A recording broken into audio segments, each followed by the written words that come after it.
السلام علیکم ورحمۃ اللہ وبرکاتہ۔ کربلا کے میدان میں امام حسین رضی اللہ تعالیٰ عنہ جب اپنے 72 ساتھیوں کے ساتھ یزیدیوں کی فوج سے مقابلہ کر رہے تھے تو اس وقت حضرت حسن رضی اللہ تعالیٰ عنہ کہاں تھے؟ کیونکہ امام حسن اور امام حسین رضی اللہ تعالیٰ عنہما اجمعین یہ تو ساتھ ساتھ رہتے تھے نا۔ تو جب سب لوگ ساتھ تھے اس موقع پر اہل بیت میں سے امام حسن رضی اللہ تعالیٰ عنہ کہاں تھے؟ یہ وہ سوال ہے جو بہت سارے لوگوں نے کربلا کے واقعے کو جب میں نے آپ لوگوں کے سامنے محرم کے مہینے میں رکھا تھا تو بہت سارے کومنٹس میں لوگوں نے یہ پوچھا کہ امام حسن رضی اللہ تعالیٰ عنہ کہاں تھے، وہ کس جگہ تھے اور ان کا کیا حال تھا۔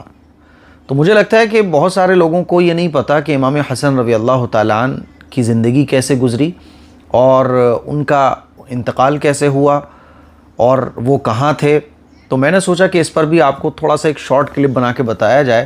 محرم کے مہینے میں امام حسین رضی اللہ تعالیٰ عنہ کا تذکرہ چلتا ہے تو ذہن میں یہ آتا ہے کہ امام حسین رضی اللہ تعالیٰ عنہ جب کربلا کے میدان میں تھے تو اس وقت امام حسن کہاں تھے، کیونکہ حسن حسین دونوں ساتھ تھے، ساتھ رہتے تھے۔ اور اللہ کے نبی صلی اللہ علیہ وسلم نے ارشاد بھی فرمایا سیدہ شباب اہل الجنہ، کہ جنتیوں کے سردار ہوں گے۔ حضرت حسن حضرت حسین رضی اللہ تعالیٰ عنہما اجمعین کو اللہ کے نبی صلی اللہ علیہ وسلم بہت محبت فرماتے تھے، ہے نا۔ تو اس سلسلے میں آپ یہ بات اچھے طریقے سے سمجھ لیں کہ تقریباً امام حسین رضی اللہ تعالیٰ عنہ کی شہادت سے 10 سال پہلے ہی امام حسن رضی اللہ تعالیٰ عنہ کو زہر دے دیا گیا تھا۔ زہر تو ویسے کئی بار دیا گیا، لیکن جس زہر کے دینے کی وجہ سے آپ کی آنتیں اور جگر کٹ گیا تھا اور ایسا خطرناک وہ زہر دیا گیا تھا کہ پھر امام حسن نہیں بچ پائے اور اللہ کو پیارے ہو گئے۔ امام حسن رضی اللہ تعالیٰ عنہ کی جو پیدائش ہے وہ رمضان کے مہینے اور 3 ہجری کی ہے۔ جب امام حسن رضی اللہ تعالیٰ عنہ پیدا ہوئے تو اللہ کے نبی صلی اللہ علیہ وسلم نے نام رکھا حسن اور تہنیک فرمائی۔ تہنیک بولتے ہیں کہ کچھ میٹھا چبا کے بچے کے تالو میں لگا دینا، اور عقیقہ فرمایا، بالوں کے وزن کے برابر چاندی صدقہ فرمائی۔ اور امام حسن رضی اللہ تعالیٰ عنہ اور امام حسین رضی اللہ تعالیٰ عنہ سے حضور اکرم صلی اللہ علیہ وسلم بے پناہ محبت فرماتے تھے۔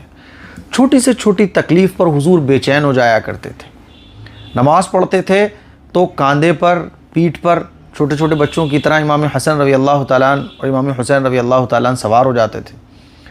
امام حسن رضی اللہ تعالیٰ عنہ جو تھے نا وہ آپ علیہ الصلاۃ والسلام کے بہت مشابہ تھے، یعنی نقشہ اور وہ بولتے ہیں نا کہ لک بائی لک جو ہے نا حضور اکرم صلی اللہ علیہ وسلم کے جیسے امام حسن رضی اللہ تعالیٰ عنہ دکھتے تھے۔ حضور علیہ الصلاۃ والسلام حضرت فاطمہ الزہرا رضی اللہ تعالیٰ عنہ کے گھر بھی جایا کرتے تھے اور اپنے کاندھے پہ بٹھا لیا کرتے تھے۔ ایک مرتبہ امام حسن رضی اللہ تعالیٰ عنہ کاندھے پر حضور کے سوار تھے تو دیکھنے والے نے دیکھا اور کہا واہ کیا بہترین سواری پر سوار ہو بیٹے تم۔ تو حضور نے فرمایا کہ ارے یہ بھی تو دیکھو سوار کتنا پیارا ہے۔ اس طرح سے حضور پیار اور محبت کا اظہار فرماتے تھے۔ اور حضور علیہ الصلاۃ والسلام نے ایک حدیث بھی بیان فرمائی تھی کہ حسن جو ہے نا یہ بڑے ہو کر 2 مسلمانوں کی جماعتوں میں صلح فرمائیں گے۔ حضرت علی رضی اللہ تعالیٰ عنہ کی شہادت کے بعد جب امام حسن رضی اللہ تعالیٰ عنہ خلیفہ بنے تو حضرت امیر معاویہ رضی اللہ تعالیٰ عنہ کے ساتھ صلح کی اور جو خلافت تھی وہ ان کے سپرد کر دی، اور اس طرح سے اس حدیث کی جو حضور نے پیشن گوئی فرمائی تھی وہ مکمل ہوئی، اور امام حسن رضی اللہ تعالیٰ عنہ 2 مسلمانوں کی جماعتوں میں صلح کرانے کا ذریعہ بنے۔ ہوا کیا کہ حضرت حسن رضی اللہ تعالیٰ عنہ کو کئی بار زہر دیا گیا، کیونکہ آپ اپنے والد حضرت علی رضی اللہ تعالیٰ عنہ کی طرح کوفہ میں تھے، تو وہاں پر زہر دیا گیا اور کئی بار دیا گیا، اور آخری بار جو زہر دیا گیا تو وہ اتنا خطرناک تھا کہ اس سے جگر اور آنتیں جو ہے نا وہ کٹ گئیں۔ حکیم جب آئے تو انہوں نے کہا کہ اس مرتبہ جو زہر دیا گیا ہے وہ آپ کو بہت خطرناک دیا گیا ہے، بچنے کے کوئی چانس نہیں ہے۔ اور آخری جب وقت تھا تو امام حسین رضی اللہ تعالیٰ عنہ امام حسن رضی اللہ تعالیٰ عنہ اپنے بڑے بھائی کے پاس پہنچے اور کہا کہ بھائی یہ بتاؤ کہ کس نے زہر دیا ہے۔ تو امام حسن رضی اللہ تعالیٰ عنہ نے نام ریویل نہیں کیا، نام نہیں بتایا، بلکہ یہ کہا کہ اب اگر میں نام اس کا لوں جو میرے گمان میں ہے اور اللہ نہ کرے کہ وہ زہر دینے والا نہ ہو تو پھر وہ بے خطا آدمی مجرم بن جائے گا، اس کو سزا ہو جائے گی، کیونکہ تم کرو گے کیا، اس کو سزا دو گے نا۔ تو امام حسین رضی اللہ تعالیٰ عنہ نے کہا کہ بالکل اس کو ہم سزا دیں گے۔ تو امام حسن نے ہی فرمایا کہ اگر مان لیجیے وہ بے قصور ہوا تو میرے اندازے کی وجہ سے وہ قصوروار قرار دے دیا جائے گا اور یہ ظلم ہوگا، اور اگر جس نے مجھے زہر دیا ہے تو اللہ اس کو نپٹ لے گا۔ میں اپنا معاملہ اللہ کے سپرد کرتا ہوں، اسی لیے میں کسی کا نام نہیں لوں گا۔ میرے گمان میں اگر کسی کا نام ہے اور میں نے وہ لیا اور ایکچول میں وہ زہر دینے والا نہ ہوا تو یہ تو ظلم ہو جائے گا، اسی لیے میرا معاملہ تم اللہ پر چھوڑ دو، اللہ اس سے خود نپٹ لے گا، اور آخرت کے میدان میں اللہ تعالیٰ خود فیصلہ فرما دے گا کہ زہر دینے والا کون تھا اور کتنی مرتبہ اس نے زہر دیا۔ لیکن یہ زہر اس مرتبہ اتنا خطرناک دیا گیا ہے کہ میری جگر اور آتیں کٹ چکی ہیں، اب میں نہیں بچوں گا۔ اور اس طرح سے کچھ دن بیمار رہنے کے بعد حضرت امام حسن رضی اللہ تعالیٰ عنہ اللہ کو پیارے ہو گئے۔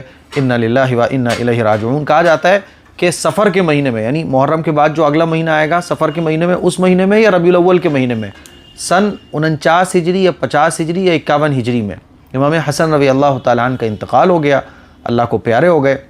تو انہوں نے اپنے قاتل کے بارے میں نام نہیں ذکر فرمایا۔